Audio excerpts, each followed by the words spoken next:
Hi everyone, this is Valeria de la Cruz, and I'll be doing a poem analysis on John Milton's On His Blindness poem. And so this will just kind of give insight, and I guess, I don't know, we'll have fun with it. So, what we'll be doing now is that we'll be listening to somebody read the poem for us. I believe that sometimes, whenever somebody else reads something for us, we catch up on the things that we didn't necessarily catch up on when we read it in our head. So, I kind of wanted to provide that reading for you guys. So, without further ado, let's listen to it. Here is John Milton on his blindness. Oh. Here is John Milton on his blindness. When I consider how my light is spent, ere half my days in this dark world and wide, and that one talent which is death to hide, lodged with me useless, though my soul more bent to serve therewith my Maker, and present my true account, lest he returning chide. Doth God exact day labor, light denied? I fondly ask, but patience to prevent that murmur soon replies.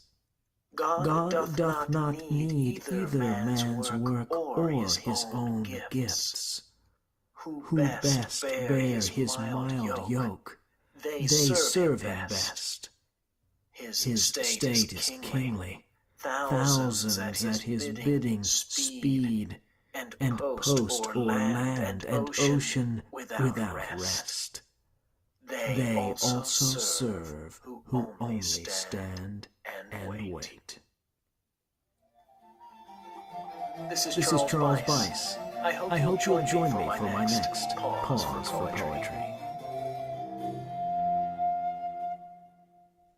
Thank you, Charles Spice, for reading that for us. I guess subscribe to his channel. I don't know. So now we'll dive into the analysis part. Nope.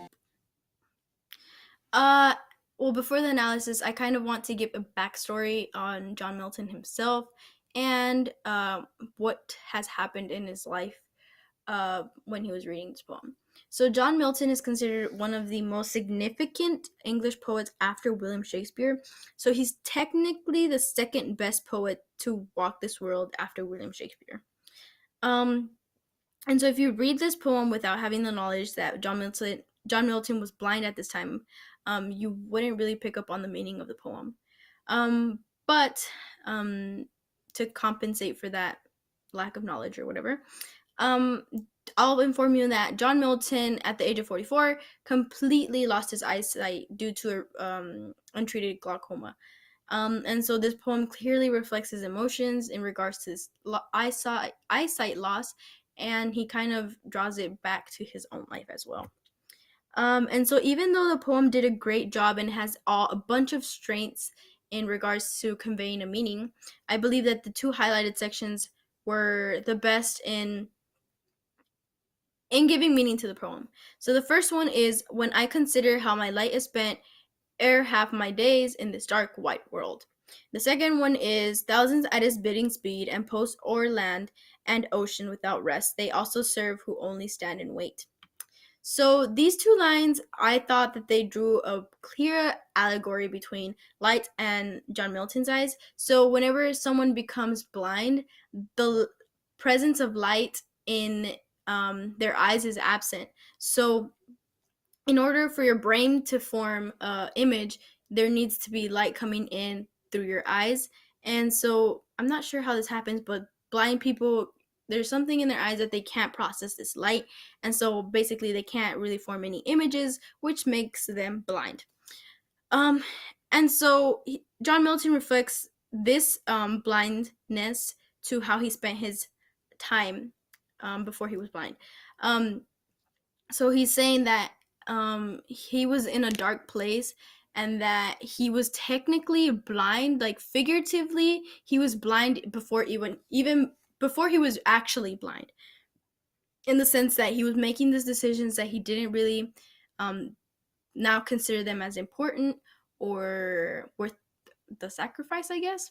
And so he's reflecting as to how this blindness has affected him. And so then he kind of questions God as to why this has happened to him and what is there to happen to him now that he's blind. And so he references God first through calling him out as his maker.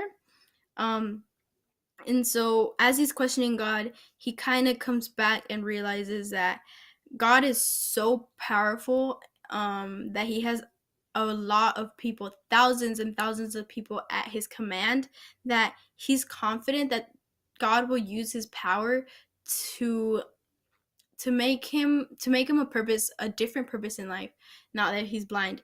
And so he's just positive that if he waits, to um, he'll be able to find a purpose in life.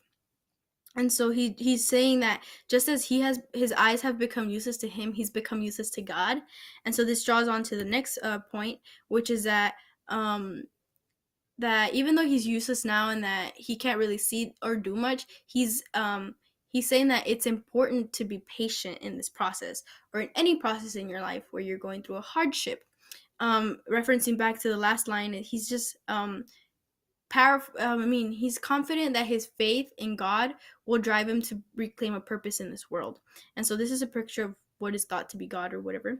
And yeah, this allegory is just extended throughout the poem. So why should my poem advance? Well, I stated 5 reasons. One of them is it's because it's John Milton. I mean, how better can it get? One of John's most famous works is Paradise, and I just believe that even though he was considered the second best poet, I think he deserves enough not recognition to have some of his poets read during English classes, and I'm just trying to give him some credit. I mean, he was blind, so yeah. Anyways, second point is someday we'll be in the same position as him. Not as far as going blind, maybe. Um, but we'll reach a point in our lives where we'll just kind of like look back and be like, what was I thinking? Like, why did I do that? Why did I not do that? And so we need to come to terms with that. And I think John Milton does a great job in telling people that patience is the number one thing when you reach that point in your life. Third point is that blindness is a real problem. I'm not blind myself, but I have to use glasses in order to facilitate my life. Glasses facilitate my life, period. Without glasses, I think I feel like I can't do much. I feel constrained.